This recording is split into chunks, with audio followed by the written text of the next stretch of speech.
Hola, bienvenidos a Cine Esperanzas, el show de los cinéfilos cuarentones, en el que un par de señores que comían palomitas con salsa valentina en bolsita de papel los reta a mantenerse despiertos durante los siguientes minutos en los que vamos a parlotear sobre The Living Daylights de John Glenn.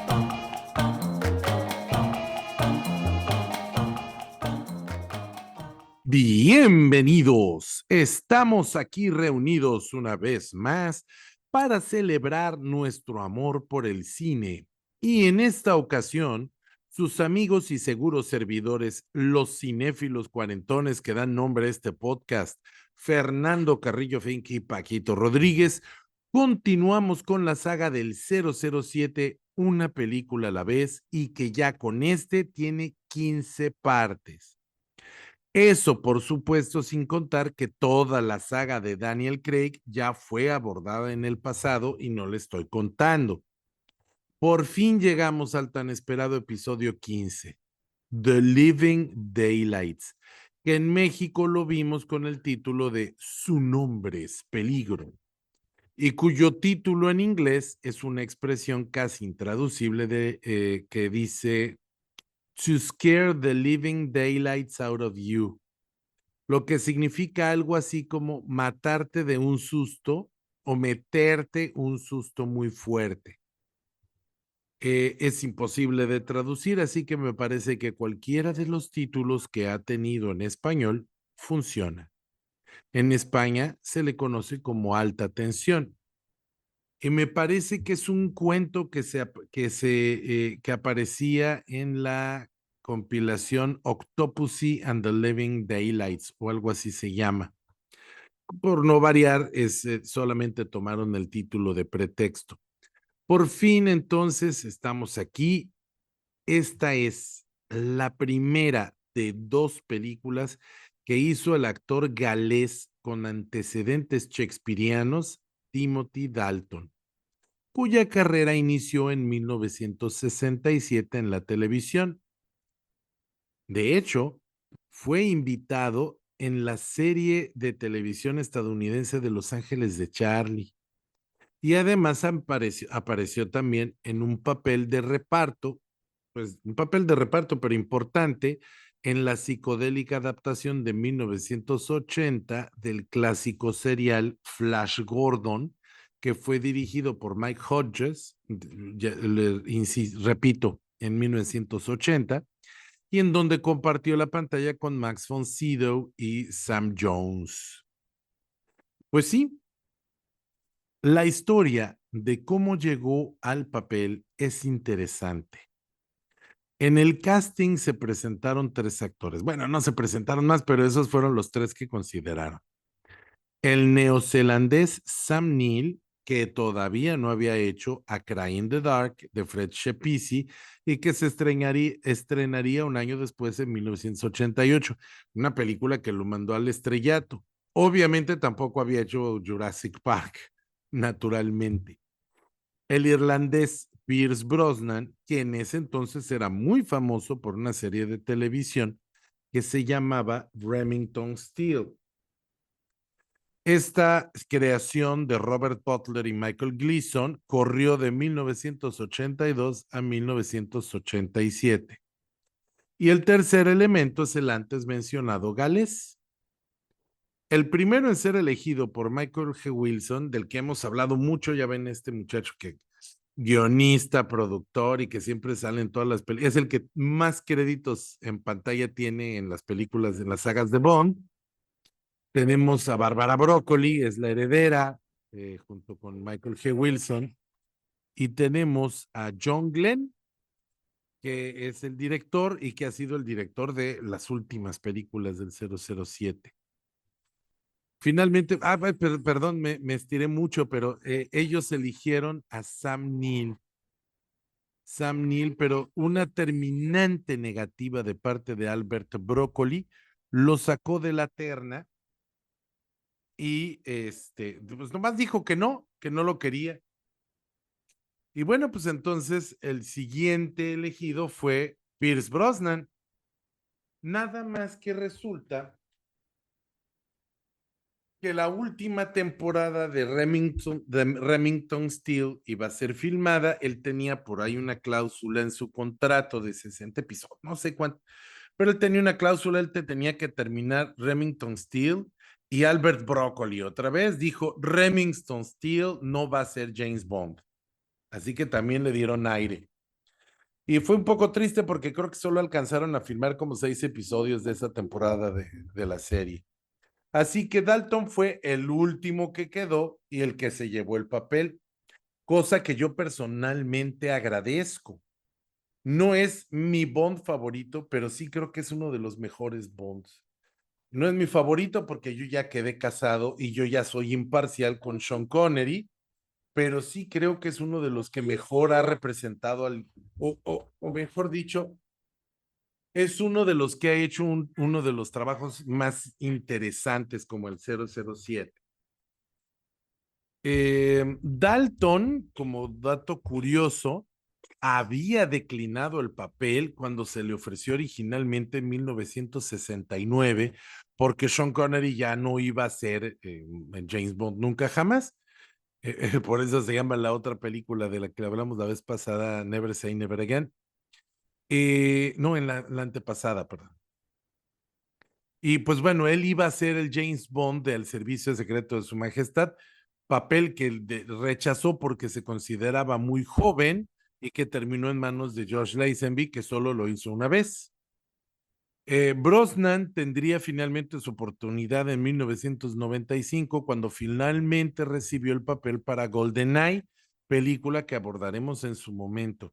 Y para mí es muy importante decir que el de su nombre es Peligro, es el primer James Bond que yo recuerdo completamente haber visto en el cine. O sea que yo recuerdo ese día, los palomitas que me comí, yo ya tenía edad para recordar que estaba viendo la película de James Bond. Yo recuerdo haber visto otras, yo recuerdo haber visto Octopussy, pero solo son flashazos. Aquí yo ya tengo total y absoluta conciencia. Y pues bueno, se tenía la intención original de hacer que esta película funcionara como una precuela de las películas anteriores. Moore ya tenía 59 años de edad, tenía 12 años haciendo el papel de Bond, además de que A View to a Kill no tuvo el éxito esperado, y pues ya era hora de colgar el sombrero y dar paso a una nueva generación de Bond. Así que aplicaron la de siempre, le meten un reset, un reboot, sin avisarle a nadie, y cuando entra un nuevo actor, vamos a tener que considerar que este nuevo actor viene a hacerlo todo de cero y que lo anterior no cuenta. Es una época en la que ya empieza a haber videocassettes, en la que ya empieza a haber maneras de volver a ver las películas sin que salgan en el cine, y esto va a impactar poco a poco la manera en la que tratan la continuidad en las películas del 007. Esta película todavía medio hibridea, medio campechanea, porque me parece que es en License to Kill donde hacen una referencia a la esposa muerta de Bond, la que mataron en el servicio secreto de Su Majestad. Por lo pronto, la película empieza con un Bond que se ve sensiblemente más joven, un Bond no novato, pero que todavía no es el Bond era Roger Moore. Para mí, en lo personal, me parece que es un aire fresco a la saga que ya no sabía si era comedia o cine de acción. Por supuesto que el sentido del humor persiste, es parte de la marca, pero el Bond de Dalton se toma mucho más serio su trabajo, más en serio su trabajo, perdón. Además, al ser más joven, es más alto, tiene mucha más capacidad para las acrobacias y las escenas de peligro, se ve más real o se siente más auténtico. La Guerra Fría está llegando a su fin, son los años de perestroika de Mikhail Gorbachev. Pronto caerá el muro de Berlín y la amenaza debe modernizarse, debe cambiar. Así que en esta ocasión, los malos son narcotraficantes. Y un general ruso, sí, pero corrompido. Un general ruso que finge abandonar la Unión Soviética, pero que en realidad es un corrupto y que está apoyándose en estos narcotraficantes para enriquecer. Dalton es un Bond que sangra, que siente dolor y aunque no ha perdido la capacidad de superhéroe que siempre tendrá, en esta ocasión lo podemos ver más humano, con más empatía. Cuando seduce, ya es capaz de involucrar sentimientos. Aunque por ese lado, Carolina, mi mujer, dijo, y tiene razón, la productora ejecutiva, pues vemos a un Bond teniendo citas románticas con flores y ositos de peluche en una feria, y es quizá algo un poco demasiado. No es muy creíble en el personaje y tampoco resulta muy interesante. Quizás se les pasó la mano en la renovada. Tan es así que más adelante, cuando hablemos de la segunda película de Dalton, este tipo de Bond ya no va a aparecer. La música es más moderna, más ochentera. Ya habíamos tenido creo que fue Duncan Du en la pasada, no me acuerdo muy bien, quizá Fernando me corrige más adelante, pero en esta ocasión es la banda noruega Ajá, que estaba en el momento más alto de su fama. Acababan de sacar el tema este yo solo recuerdo el video famoso de la animación de la chica que es metida dentro de una caricatura. Bueno, pues ellos hacen un tema bastante pegajoso y bastante ochentero, pero la música incidental sigue a cargo de John Barry, solo que ahora algunas piezas de la película van a ser de música clásica, puesto que la chica Bond en turno, Cara Milovi, que es interpretada por Mariam Davo, es una chelista rusa. El villano de la película no es tan exótico.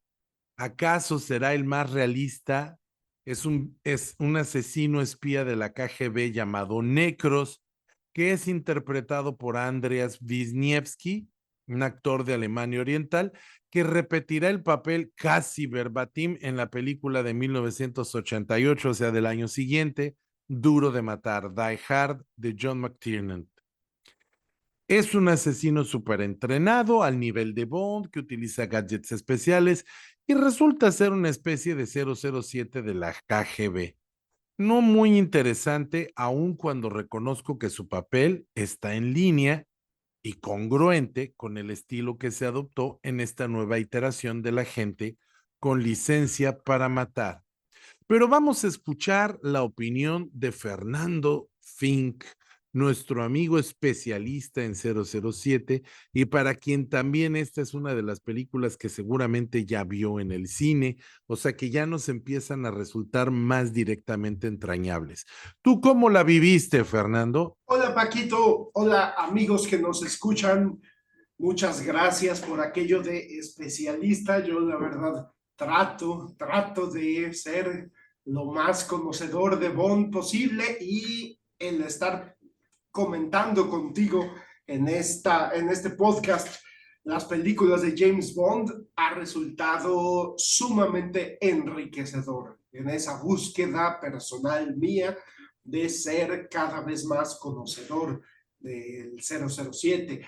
Yo quisiera comenzar pues reconociéndole a Albert Broccoli, reconociéndole la confianza tan grande que le tuvo a su hijo, Michael G. Wilson, porque ya figura junto con él en el crédito de productor, ya no es solo productor ejecutivo como lo fue en muchas películas de Roger Moore, ya son coproductores, ya comparten el crédito de producción y no solo eso, sino que le permitió a Michael G. Wilson continuar con esta mancuerna que estaba haciendo con Richard Maybaum para escribir el guión.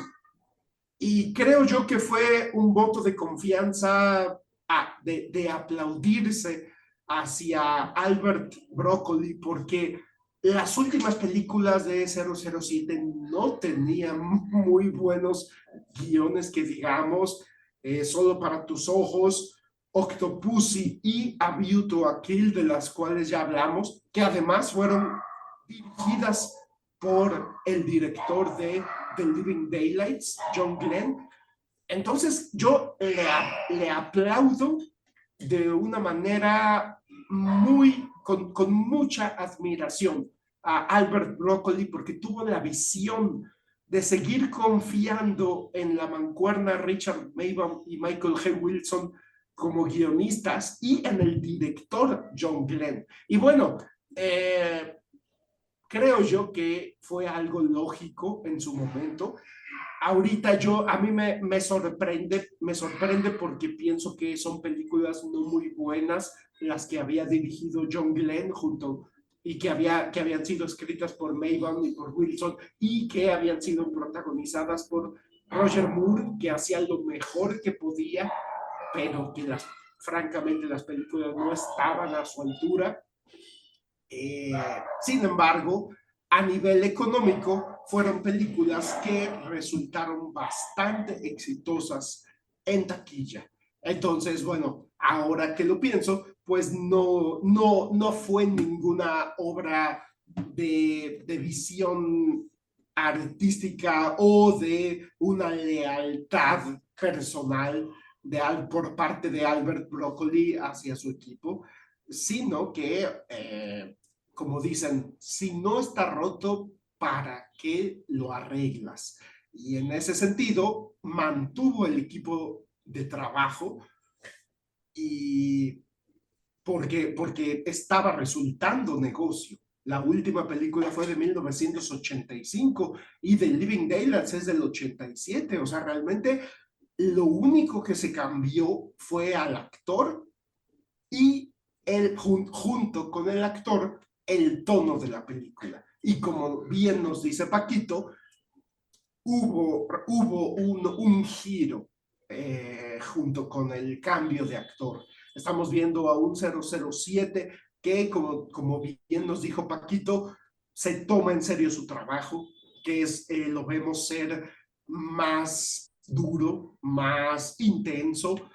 Hay por ahí citas de entrevistas de Timothy Dalton diciendo: yo no quería hacer películas como las de Roger Moore, yo no quería interpretar al personaje, definitivamente no quería hacerlo como lo hizo Roger Moore, que al final ya era una caricatura de sí mismo, sino que literalmente dijo Timothy Dalton: yo quería regresar a las raíces del 007, yo quería regresar a la sensación que te brindaban las novelas.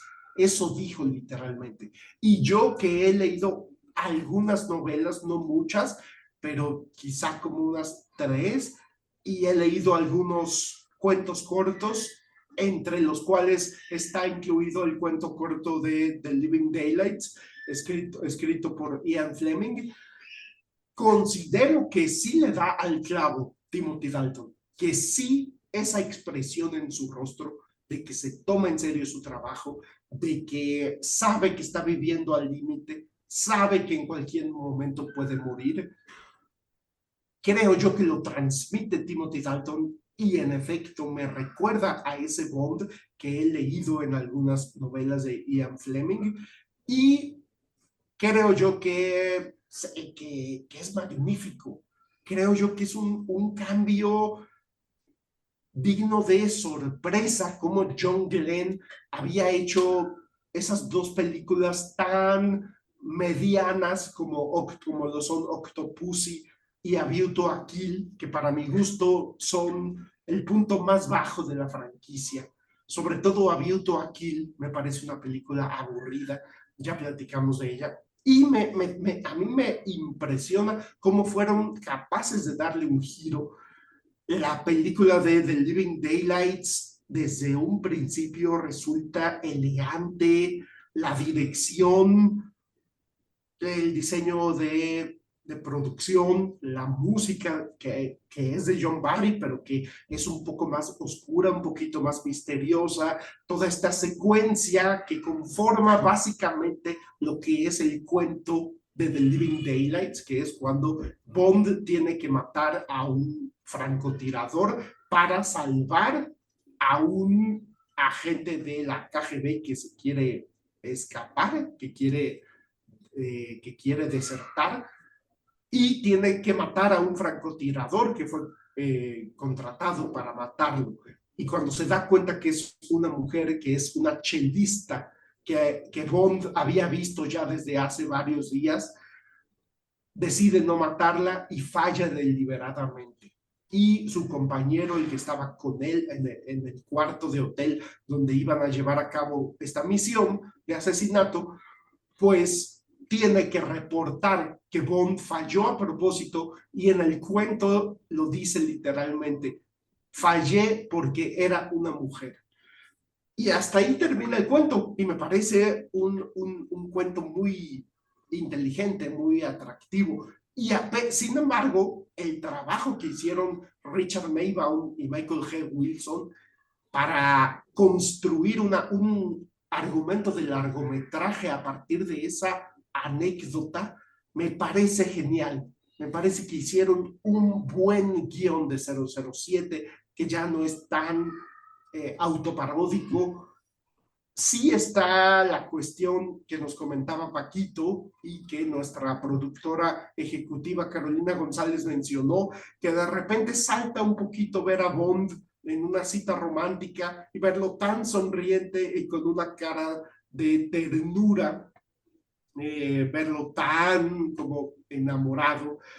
A mí me salta un poquito, pero bueno, es la primera película de Timothy Dalton como James Bond. Entonces, creo yo que son mucho más las cosas buenas que tiene la película que las cosas malas. Pero bueno, por el momento, esos serían mis comentarios de mi primera participación, Paquito. Y muchas gracias, Fernando, por tus comentarios. Yo opino que The Living Daylights y más adelante hablaremos de License to Kill se permiten separarse de Sean Connery, separarse de Roger Moore, separarse de George Lazenby y deciden hacer un nuevo Bond, un Bond moderno, que sigue siendo un macho, pero ya tiene un poquito más de valores modernos, que sigue siendo un hombre calado y con la capacidad de matar, pero que ya es posible de tener empatía, que ya es posible de sentir arrepentimiento. Eh, entonces, es como el experimento. Vamos a tratar de salirnos un poquito del personaje. La otra vez alguien nos comentó que su James Bond era Roger Moore porque pues era el James Bond que había visto en el cine y tiene sentido. Y yo decía que a mí me parece que el único personaje en el cine que es similar a James Bond, bueno, más bien James Bond es similar a este personaje porque es anterior, es Wong Fei Hong en el cine chino, que es un personaje que ha trascendido generaciones y que ha pasado por manos de cualquier cantidad de géneros y de artistas. Para mí Wong Fei Hong es Jet Li, pero también es Jackie Chan, pero también ha habido muchos otros Wong Fei Hongs y se va adaptando, se va transformando conforme el tiempo avanza. Y creo que este es el primer parteaguas que nos demuestra que James Bond va a ser muy longevo. ¿Por qué va a ser muy longevo? Porque va a reiniciarse cada que haya necesidad de reiniciarlo. En el caso de Timothy Dalton, él tenía contrato para 3 películas, pero como ya sabemos, la historia nada más le permitió hacer 2. Él ya no quiso hacer una tercera, sobre todo porque hubo más de 5 años de separación entre su segunda película y la siguiente. O sea que él iba a ser el James Bond de GoldenEye. Cuando llega Pierce Brosnan, él toma el papel y ya lo veremos en su momento, pero él lo hace suyo. Pierce Brosnan no es Timothy Dalton no es Roger Moore, y yo sí siento que entre Roger Moore, entre Lazenby y entre Connery hay muy poca diferencia, aunque cada quien le puso de su parte, son personajes como muy planos todavía, que se confunden entre sí y que después de un tiempo uno puede no recordar exactamente quién hizo o quién dijo tal o cual escena. Con Timothy Dalton no va a pasar esto, él es muy, muy claro, él es muy auténtico. Y además, yo le preguntaba a Carolina, pero Carolina no me dio una respuesta satisfactoria. Yo le pregunté, ¿cuál se te hace el James Bond más guapo? Y le costó responderme, no me supo bien responder. Creo que al final dijo que Roger Moore, no, que Timothy. Ah, Pierce Brosnan. Ella me dijo que para ella el más guapo es Pierce Brosnan y para mí el más guapo es Timothy Dalton. Es el más alto, el que se ve más joven de todos. Bueno, creo que Leigh era más joven, pero no se ve más joven que Timothy Dalton. Además, tiene una mirada como felina, muy diferente a lo que habíamos visto antes. Está muy lejos del bronco escocés que era Sean Connery. Está muy lejos del bromista que era Roger Moore. En fin, esa es mi personal opinión. Y bueno, pues aquí estamos, ¿no? Discutiendo sobre él y sobre su papel que dejó marca. Más adelante vamos a hablar sobre su segunda película con licencia para matar, que ya hace otro salto, que hace otro avance en la dirección correcta.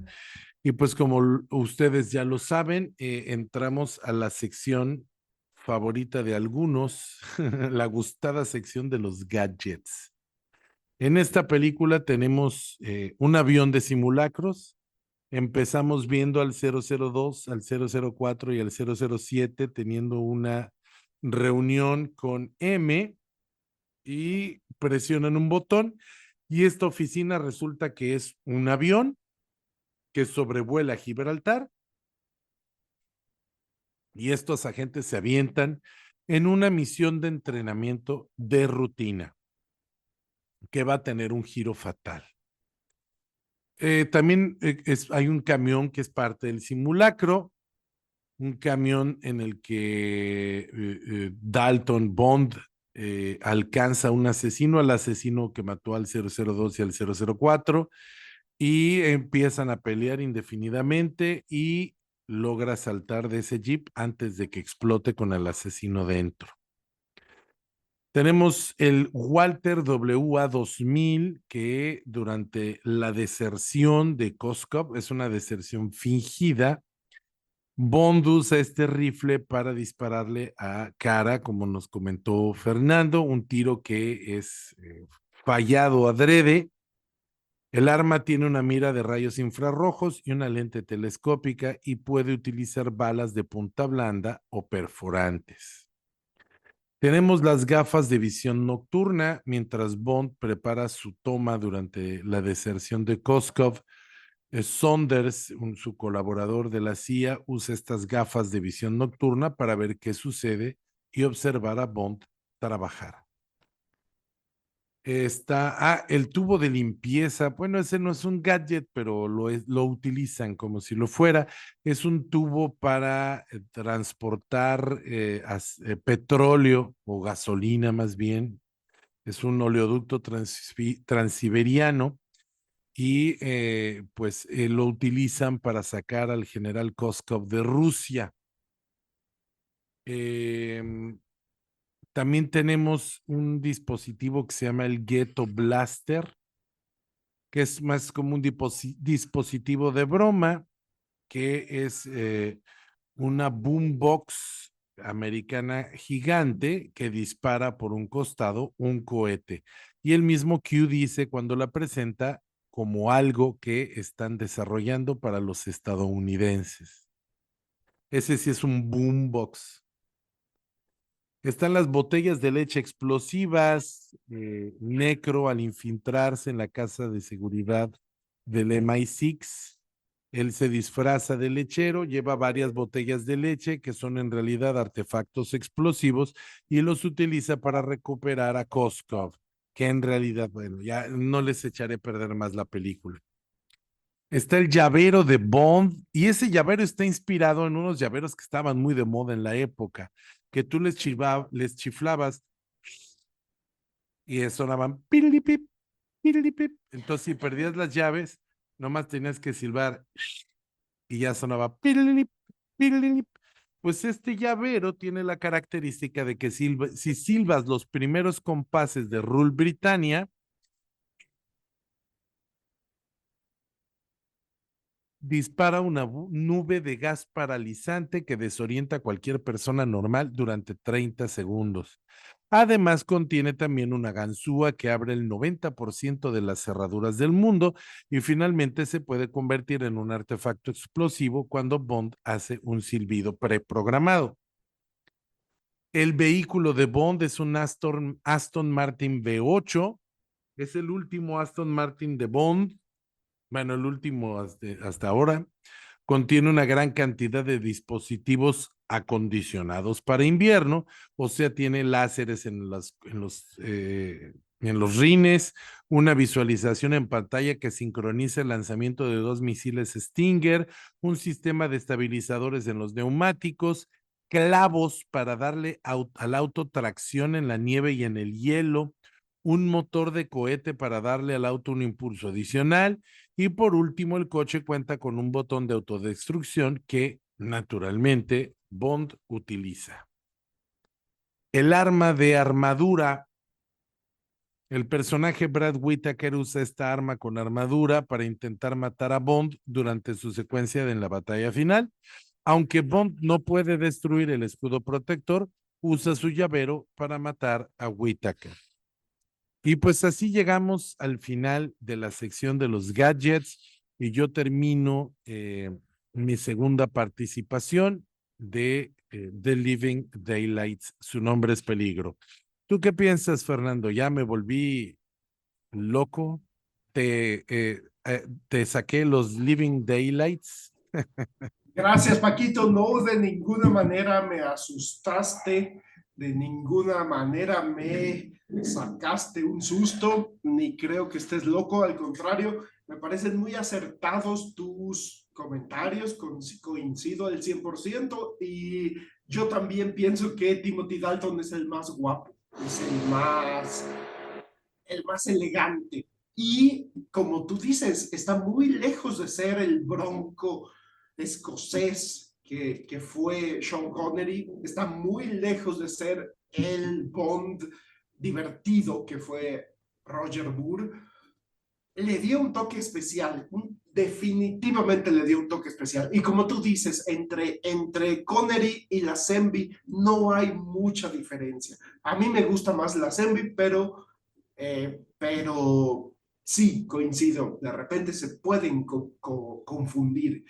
Yo quisiera hablar sobre la edad de los actores que han interpretado al 007, porque la edad se fue elevando. Connery comenzó a los 31 años cuando filmó Doctor No.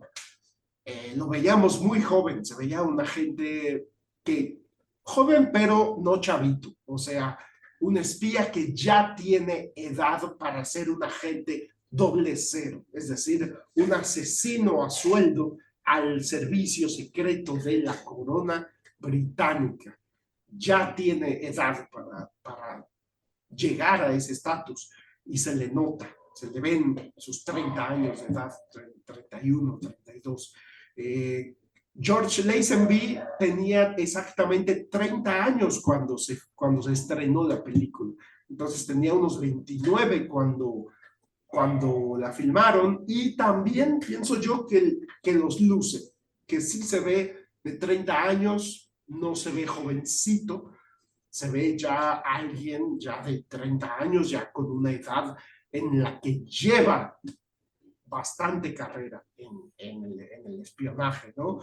Ya vemos a alguien que ya pasó por el ejército, por la marina, como lo hizo 007. Sin embargo, Roger Moore llega al papel cuando ya tenía como 43 años.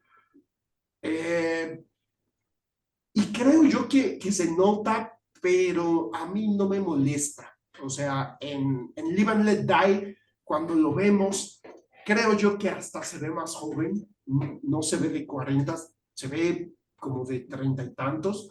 Eh, yo creo que sí se nota que es más grande que Lazenby y que Connery, pero no me molesta. Creo yo que un Bond de 40 también pega, también se la creo. Es más, me parece que esa es la edad con la que comienza James Bond en las novelas, 30 y tantos, cerca de 40, ya un Bond experimentado, y se la creo. Timothy Dalton, me parece muy interesante lo que nos cuentas, de cómo lo contactaron los productores desde que iban a filmar al servicio secreto de Su Majestad a finales de los años 60, cuando Timothy Dalton a duras penas tenía 24 años. Y obviamente les dijo que no, porque él sabía que se veía demasiado chavito para ser James Bond. Después, cuando lo volvieron a contactar a mitad del periodo de Roger Moore, él dijo que no aceptó porque no le pareció la dirección cómica que había tomado la franquicia y porque no creyó que realmente fueran a sustituir a Roger Moore. Entonces los volvió a batear, pero ya para ese entonces Timothy Dalton ya tendría 30 y pico de años, arribita de 30. Entonces creo yo que tal vez hubiera lucido bien. Sin embargo, yo sí debo decir que la edad a la que llegó Timothy Dalton al papel fue la edad perfecta. Tenía exactamente 40 años, pero como dice Paquito, se ve más joven, se ve más joven, se ve de entre 35 y 40. Y creo yo que esa también, como decía yo antes, es una edad ideal para James Bond. Se ve muy joven y creo yo que llegó Timothy Dalton a la edad perfecta, hizo sus dos películas en la edad perfecta.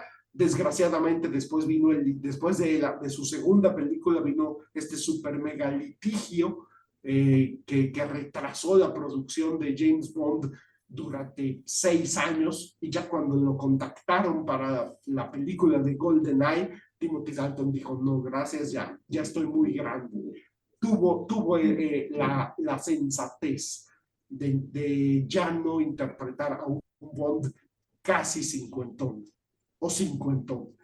Pierce Brosnan llega a los 40 y tantos y ya nos tocará hablar de Pierce Brosnan, pero también tenía como 41, mientras que en aquella época, cuando no pudo interpretar porque la televisora NBC le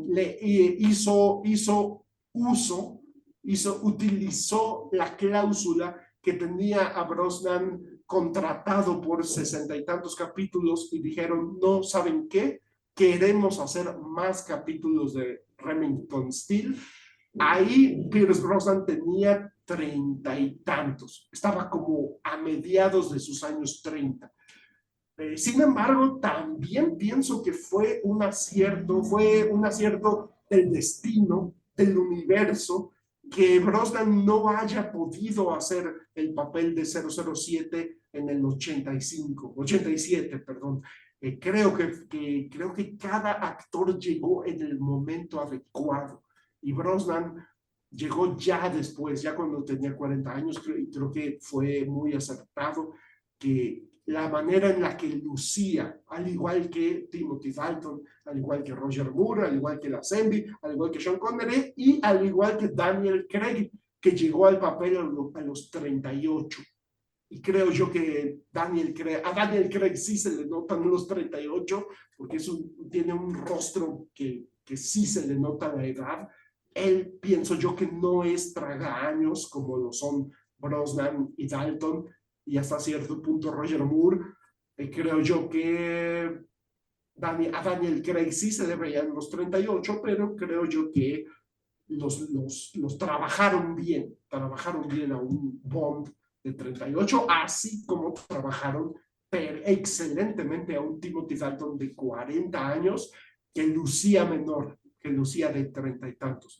Eso es lo que yo quería compartir en mi segunda participación, lo de la edad del personaje. Yo quisiera ver al próximo Bond un poco más joven. Yo lo quisiera ver una vez más como Lazenby y como Connery de 30, 31, para que no se metan en esas broncas de cómo Roger Moore ya se veía en A View to a Kill, ya se le notaban las operaciones en el rostro para rejuvenecerlo. Daniel Craig en su quinta película ya está retirado, ya se jubiló, incluso cuando se enfrenta en esa película, en la quinta película de No Time to Die, se enfrenta con Ernst Stavro Blofeld y este le dice, míranos, dos hombres viejos, decadentes o algo así.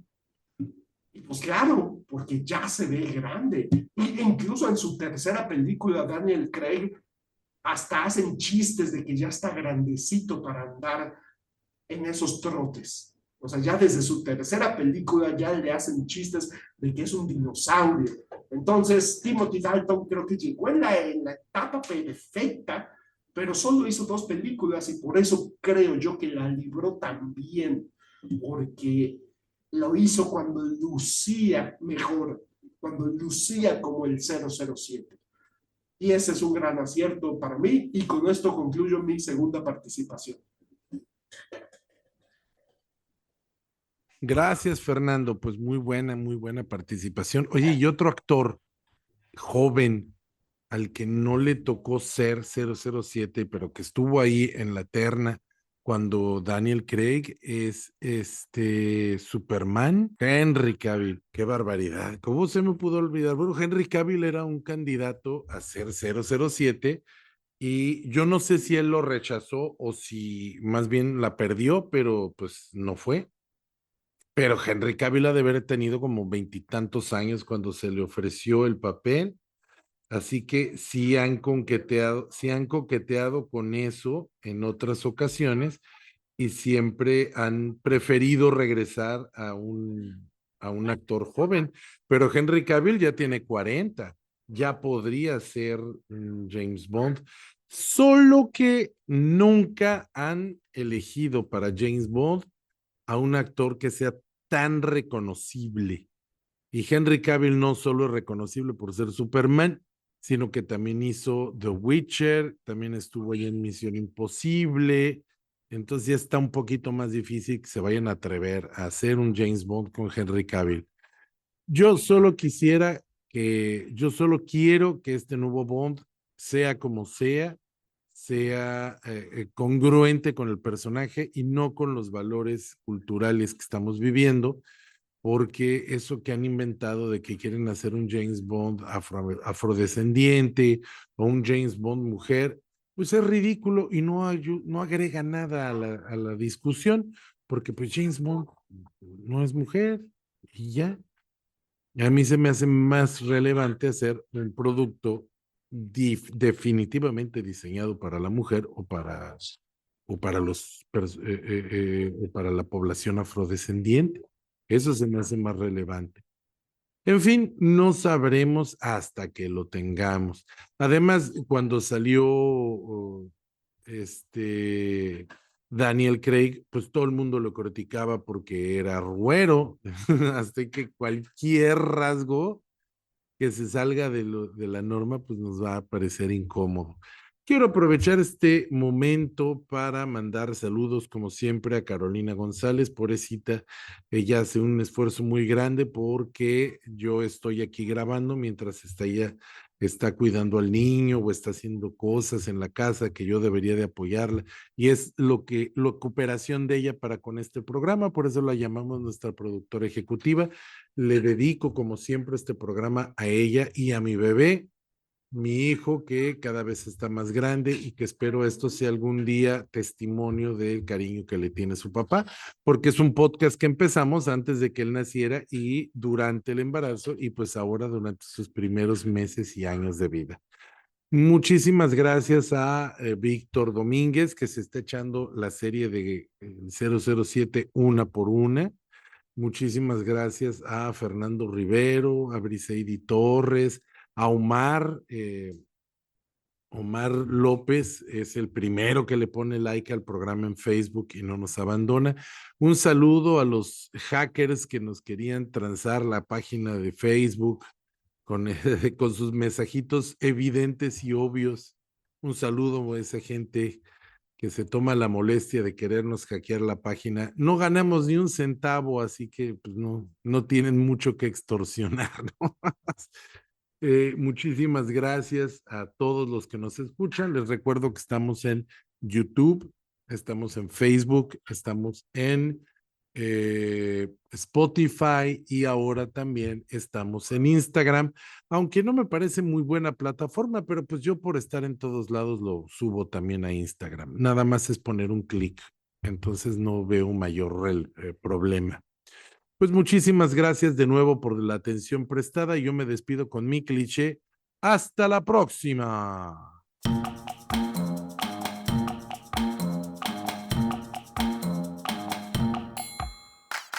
Esta es la quinta temporada de Sin Esperanzas, el show de los cinéfilos cuarentones, con Fernando C. Fink y Paquito Rodríguez. Puedes escucharnos en nuestra página de Facebook, nuestro canal de YouTube, en Spotify y ahora también en Instagram. ¡Hasta la próxima!